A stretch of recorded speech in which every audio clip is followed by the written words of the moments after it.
Hi friends, welcome to honey Anu kitchen. ఇవాల్టి మన కిచెన్లో బాగా గట్టిగా ఉన్న బెల్లాన్ని ఏ విధంగా పొడి పొడిగా చేసుకోవాలనేది చాలా సింపుల్గా ఈజీ మెథడ్లో మీకు చూపించబోతున్నాను. చూడండి, ఈ విధంగా గట్టిగా ఉన్న బెల్లం తీసుకున్నారు కదా, దాన్ని చాక్ తోటి మనకి ఈ విధంగా ప్రెస్ చేశారనుకోండి, బెల్లం అనేది పొడి పొడిగా వస్తుంది. చాలా త్వరగా కూడా ప్రిపేర్ చేసుకోవచ్చు.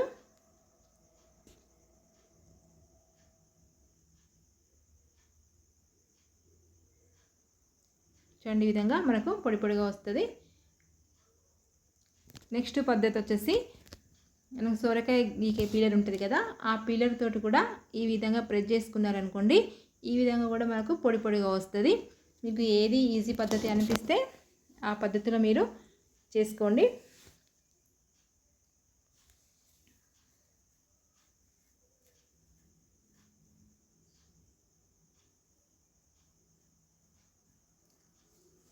నెక్స్ట్ పద్ధతి వచ్చేసి, చూడండి, ఇలా ఈ విధంగా గట్టిగా ఉన్నదనుకోండి, బెల్లం బాగా గట్టిగా ఉందనుకోండి, మనం దేనితోటి వేసినా మనకు పొడి పొడిగా రావట్లేదు అనిపించినప్పుడు, ఇది ఒక చాలా సింపుల్ పద్ధతి అన్నట్టు. మీకు ఒక మందపాటి కడాయి అయినా పర్వాలేదు, లేకుంటే ఒక కుక్కర్ అయినా పర్వాలేదు, తీసుకొని అందులో కొద్దిగా దొడ్డుప్పు వేసుకొని దానిపైన స్టాండ్ పెట్టేసుకొని ఒక ప్లేట్ పెట్టేసుకొని దానిపైన ఈ గట్టిగా ఉన్న బెల్లాన్ని ఉంచేసి పైన క్యాప్ పెట్టేసుకొని ఒక 5 మినిట్స్ లో ఫ్లేమ్లోనే ఉంచండి. ఇలా లో ఫ్లేమ్లో ఉంచేసి మూత తీసి కొంచెం చల్లారనివ్వండి. కొద్దిగా చల్లారిన తర్వాత వేరొక ప్లేట్లోకి తీసుకొని మనం చాక్ తోటి ఈ విధంగా ప్రెస్ చేశారనుకోండి, బెల్లం అనేది పొడి పొడిగా వస్తుంది. మనకు సుత్తతోటైనా మనకు బండతోటి కొట్టారనుకోండి, ఇంత పొడి పొడిగా రాదు, ముద్దలు ముద్దలనే వస్తుంది.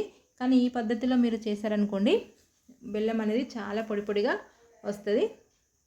చాలా త్వరగా కూడా ప్రిపేర్ చేసుకోవచ్చు.